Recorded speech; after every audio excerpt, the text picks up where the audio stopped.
मैं तो बड़ा अच्छा फील कर रहा हूँ बाहर आके। मैं अच्छा फील करता अंदर भी रह करके, मैं तो अच्छा ही फील करता हूँ हर जगह। हाँ, अमाल से भी हैं, बाकी लोगों से भी हैं। अमाल से ज़्यादा है क्योंकि अटैचमेंट ज़्यादा था, हर्ट हुआ है कि उस लड़के ने मेरे पीठ पीछे इस तरह की बातें की, जबकि उसको बहुत फ्रीडम था, वो मुझसे आके सीरियसली बात कर सकता था। मैं बहुत सारी बातें डबल फेस। कहीं कहीं पे बसीर ने मैंने ये भी देखा है कि जब उसके हाथ में वो संचालक है तो वो फेयर होना चाहता है, बट जब हम संचालक होते हैं तो वो चाहता है हम मैनिफेयर करके भी उसको जिता दें। और आदमी गुस्से में, यार आपको पता नहीं है, देखो बाहर से शो देखना बहुत ही डिफरेंट है। आई कम्प्लीटली अग्री, अंदर इस तरह की चीज़ों को झेलना बहुत मुश्किल है। 5वां वीक था, कुनिका जी पे कोई स्टैंड नहीं ले पा रहा था, कुनिका जी को कोई समझा नहीं पा रहा था। जब भी होस्ट आते थे, होस्ट को ही वो चुप करा देती थी, चाहे वो फराह खान हो, चाहे वो अक्षय कुमार हो, वो सबको ही चुप करा देती थी। फाइनली सलमान सर ने उसी वीक के वीकेंड के वॉर पे उनको चुप कराया, और उसके एक हफ्ते तक कुनिका जी ने खुद ही, अब मैं कोई भसड़ नहीं करूंगी। At one point of time I told her कि कुनिका जी से कुनिका पे आने में 5 सेकंड नहीं लगाऊंगा, अपनी इज्जत अपने हाथ में होती है, इज्जत संभाल के रखना। तो वो इस बात से चिढ़ गई और फिर उन्होंने बोला कि मैं थप्पड़ मार दूंगी। मैंने मार के दिखाओ। ये ऑडियंस मेरा घर नहीं चला रही है जब वाला क्योंकि मुझे नहीं लगता, मैं आपको बाहर भी एक बार मिली हूँ, तो वो कॉन्टेक्स्ट क्या था, क्योंकि ऑडियंस काफ़ी नाराज़ हो गई थी उस चीज़ पर। स्वागत है आपका बॉलीवुड बबल में। मैं हूं हर्षिता बब्बेली और हमारे साथ बिग बॉस से इविक्ट हो गए हैं ज़ीशान सर मौजूद हैं।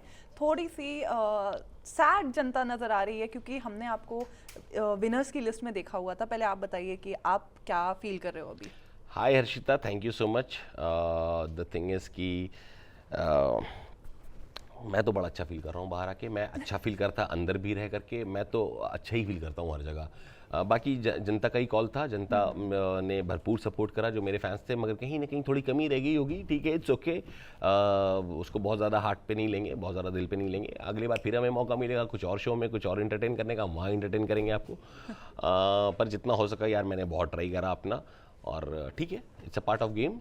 बिल्कुल, हार जीत तो चलती रहती है, बट सबसे ज़्यादा डिसअपॉइंटेड किससे हैं जब बाहर आए और आपको पता चला? तो आई थिंक अमाल से हैं, क्योंकि हमने सुना काफ़ी। हाँ, अमाल से भी हैं, बाकी लोगों से भी हैं। अमाल से ज़्यादा है क्योंकि अटैचमेंट ज़्यादा था, हर्ट हुआ है सुन करके कि वो उस लड़के ने मेरे पीठ पीछे इस तरह की बातें की, जबकि उसको बहुत फ्रीडम था, वो मुझसे आके सीरियसली बात कर सकता था। मैं बहुत सारी बातें बसीर की या शहबाज की उससे शेयर करता था कि यार मुझे उनका गेम प्लान ये लगता है कि वो एक गेम देख के आए हैं, शो देख के आए हैं, उनमें वो चीज़ की अवेयरनेस है। मुझे ऐसा लगता है आप में और मुझ में नहीं है वो अवेयरनेस। अमाल से मेरी हमेशा बात हुई है, और मैंने बोला भी है कि बसीर जो है वो बहुत थोड़ा सा इसमें रहता है कैलकुलेशन में कि मैं ये ना बोलूँ, मैं वो ना बोलूँ, या इमेज कॉन्शियस है, या फिर कहीं कहीं पे बसीर ने मैंने ये भी देखा है कि जब उसके हाथ में वो संचालक है तो वो फेयर होना चाहता है, बट जब हम संचालक होते हैं तो वो चाहता है हम मैनिफेयर करके भी उसको जिता दें। तो ये सारी चीज़ें मैंने अमाल से ही डिस्कस करी है, और बसीर से भी बहुत कुछ डिस्कस करा है। वैसे ही मैंने शहबाज के बारे में भी अमाल को बोला है कि यार मुझे लगता है शहबाज 14 दिन हमें देख के आया है, उसका एक गेम प्लान है कि मैं इस ग्रुप में जाऊँगा, इसमें किसी एक से दोस्ती कर लूँगा, फिर मैं वो दोस्ती निभाऊँगा। तो ठीक है, इट्स हिज कॉल। फेक तो काफ़ी बिग बॉस में आपको लगे होंगे कि ये लोग फेक है। रियल पर्सनालिटी क्या लगता है कि कौन है रियल अभी? आपके सामने बैठा है। अरे बिल्कुल। बट आपके आने के बाद आपको क्या लगता है कि अभी कौन रियल पर्सनालिटी है? मुझे फिर भी ऐसा लगता है कि कहीं ना कहीं बसीर एक रियल पर्सनालिटी है, क्योंकि उसकी पर्सनालिटी ऐसी इसलिए क्योंकि वो 4-5 गेम्स मतलब रियलिटी शोज में पार्टिसिपेंट रहा है, जीता है, विनर रहा है। तो उसका एक वो तरीका हो सकता है, क्योंकि वो इसमें मास्टर है बाकियों के सामने। जी तो मुझे लगता है हाँ, जो वो कर रहा है वो रियली कर रहा है, वो फेक फाक नहीं कर रहा। बिल्कुल। बसीर का बीच में कमेंट जो उन्होंने बाकी कंटेस्टेंट के लिए दिया था कि मैंने कुछ और सोचा था और अब ये contestant, the quality of the contestants are shit. हाँ शिट वाला जो कमेंट था, उस पे आपका क्या टेक ऑन है, क्योंकि आप भी इंक्लूडेड थे कंटेस्टेंट में? तो उससे एक दिन पहले या 2 दिन पहले मेरी बसीर से पूरे दिन लड़ाई रही थी इसी बात पे, क्योंकि उसने यही बात सारे कंटेस्टेंट्स को लेकर के फिर एक बात बोल दी थी मेरे सामने। गार्डन एरिया में मैं रेड सोफा पे लेटा हुआ था और वो बैठा हुआ था, और वहाँ पे उसने बात बोली थी और मेरी से लड़ाई हुई थी। तू ये जब सबको बोलता है तो यहाँ पे इंक्लूड मैं भी होता हूँ और सब होते हैं, और तुझे ऐसा नहीं बोलना चाहिए। और इस बात पे पूरी दिन उससे बात नहीं हुई थी जी। तो तब भी टोका था मैंने उसे। बिल्कुल। तो ये एक तरीके का सही फ्रेंडशिप है कि आपने गलत चीज़ पे उनको टोका और आप रियल थे। सर वहीं पे एक आपने कमेंट दिया था कि जिसका मैं कॉन्टेक्स्ट जानना चाहूँगी कि ऑडियंस को लेके जब आपने बोला था कि ये ऑडियंस मेरा घर नहीं चला रही है जब वाला क्योंकि मुझे नहीं लगता, मैं आपको बाहर भी एक बार मिली हूँ, तो वो कॉन्टेक्स्ट क्या था? क्योंकि ऑडियंस काफ़ी नाराज़ हो गई थी उस चीज़ को नहीं, I am really sorry audience को। शायद वो वीडियो नहीं दिखाया गया जहाँ पे मैंने माफ़ी भी मांगी, और बहुत दिल से बिग बॉस से भी माफ़ी मांगी थी। यही रीज़न था। ऑडियंस को खुद समझना चाहिए कि जब सलमान सर आए तो उन्होंने rather than इसको इशू बना के मुझे डांटने की जगह मुझे जैसे ही टोका, और मैंने वहाँ पे भी सॉरी बोली, तो और बोला भी कि मैं इमोशनली थोड़ा सा कैरिड अवे हो गया था, तो सर ने बोला मैं यही इमोशंस को यहाँ पे संभालने आता हूँ। जी, जी। और बात ये हुई थी कि 5वां हफ्ता था, एकदम सर दर्द करवा दिया था कुनिका जी ने, हर बात में उंगली करना, हर बात में झूठ बोलना, सेलेक्टिव मेमोरी, आग लगाना, पूरी से लेके सुरसुरी तक उनकी सारी बातें चल रही थी। And at the same point of time जब मैंने ये बात बिग बॉस को बोली या उसी के आधे पौने घंटे के अंदर ये जनता को बोली, तो कंटेक्स्ट जनता को ये था कि अगर आप वोट्स दे करके इनको जिताना चाहते हैं तो आप मुझे मत दो वोट्स भाई, इनको ही जिताओ, ऐसे लोगों को ही रखो टॉक्सिक को, और आपको अगर ये पसंद है तो, और अगर आपको हम जैसे लोग पसंद है तो हमको दो जी।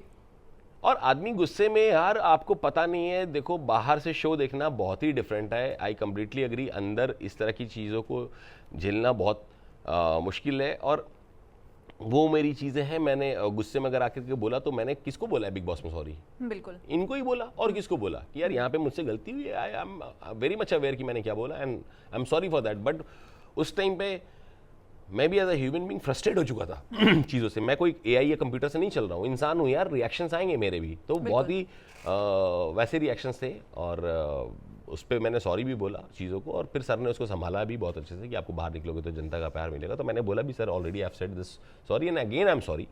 अच्छा है ये। जनता अब आपकी फैंस इस बात को समझेंगे, बिकॉज उसका एक मुझे चाहिए था, मैं भी थोड़ा शॉक में थी कि अच्छा ये क्या हुआ, सर ने ऐसा क्यों बोला? क्योंकि नहीं, बिकॉज मैं आदमी ऐसा नहीं हूँ कि मैं राह चलते किसी को कुछ बोल दूँ, और जनता को कैसे बोल सकता हूँ? देखो हमारी तो इंडस्ट्री, चाहे मैं फिल्म मेकर हूँ तो मैं जनता से ही जुड़ना चाहता हूँ। अगर कि यार मेरी फिल्म देखो या टीवी शोज देखो, तो मैं जनता तो करता धरता है हमारी। बिल्कुल। फिल्म किसके लिए बना रहा हूँ? मैं अपने लिए होम वीडियोज नहीं बना रहा हूँ कि मैं फिल्म बनाऊंगा घर में खुद देखूंगा और मम्मी पापा को दिखाऊंगा, भाई बना ही जनता के लिए रहा हूँ।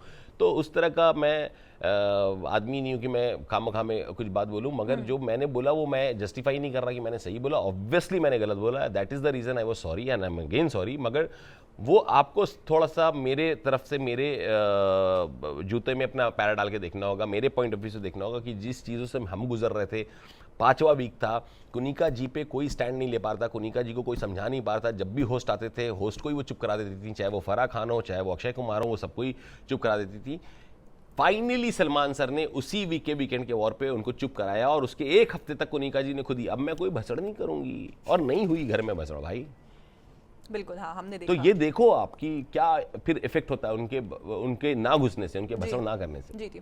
कुनिका जी की बात करें तो कुनिका जी ने आपके शब्दों को लेके काफ़ी ज़्यादा तर्क किया है कि आप गुंडे हैं और आपके तमीज़ नहीं है, आप गाली गलौज तक चीज़ें वो बोल देते हैं। तो इस पे आपका क्या टेक ऑन है? और वो मुझे लगता है कि वो घर में वो होता है ना क्लास मॉनिटर, तो वो एक तान्या मित्तल और उनकी जब लड़ाई भी हुई थी तो उन्होंने कहा था अरे सब किचन एरिया में आ जाओ या वहाँ पे सिटिंग एरिया में आ जाओ, वहाँ पे उसको सिंपैथी मत दो। तो क्या उनका क्या रवैया रहता है? वो देखिए मैं आपको बताता हूँ। सबसे पहले बात है तो मैंने अभी तक पूरे बिग बॉस सीजन में गाली गलौज नहीं करी किसी से भी, वरना मैं किसी के मौसी का लड़का नहीं हूँ। बिग बॉस ये बात कंप्लेंट करते और सलमान सर मेरी भी वाट लगाते हैं, बिल्कुल है ना। तो मैंने किसी से गाली गलौज नहीं करी, चाहे आप अभिषेक भी आएंगे, आज नहीं आएंगे कल बाहर आएंगे, है ना, प्रणीत भी आएंगे, जो भी आएंगे, जितने भी आएंगे, आप सबसे पूछना कि क्या मैंने किसी से गाली गलौज करी?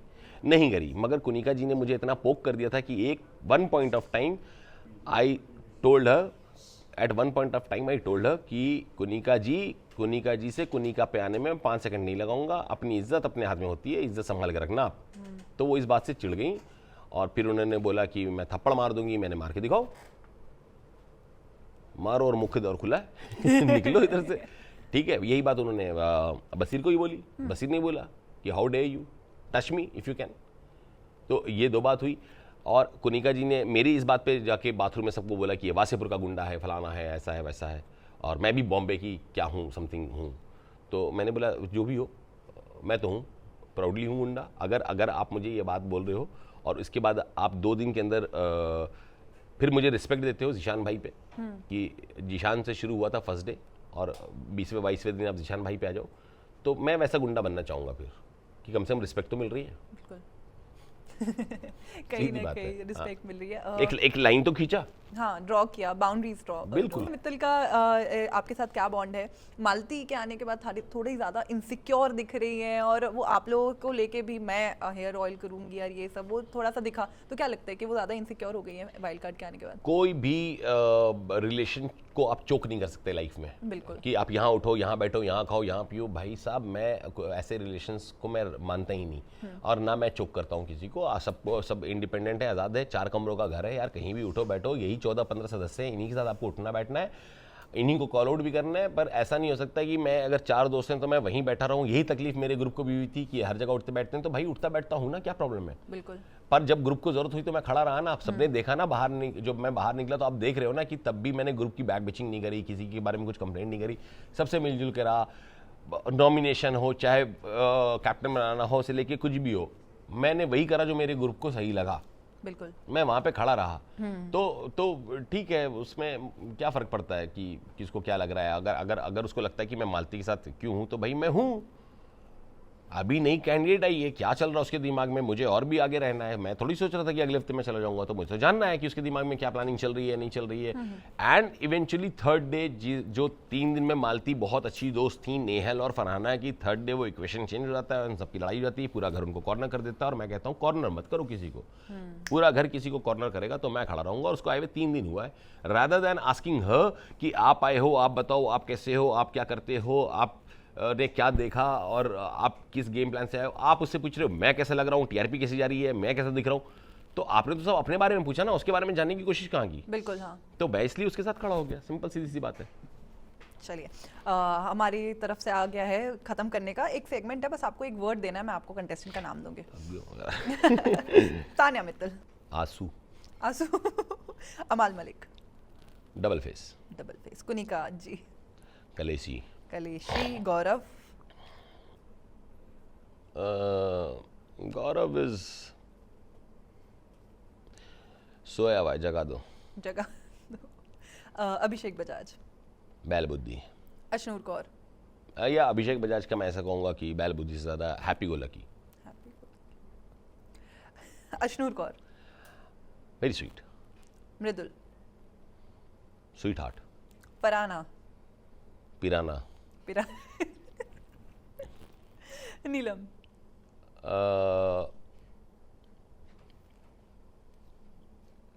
Real. Real. Neelam is real. Okay. Pranit. क्यों है वो वहाँ?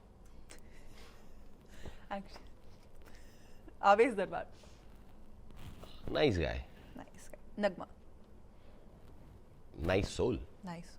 ओके, चलिए, हमारा समय खत्म हो गया है, लेकिन लास्ट आप टॉप 3 में किसको देख सकते हैं? किसी को भी नहीं, किसी को क्योंकि अभी बहुत लंबा टूर है, और जब मेरे जैसे का इविक्शन हो सकता है, तो that's the whole nation is calling a shocking eviction, तो जी। किसी का कुछ भी हो सकता है। फैंस को मैसेज दे दीजिए।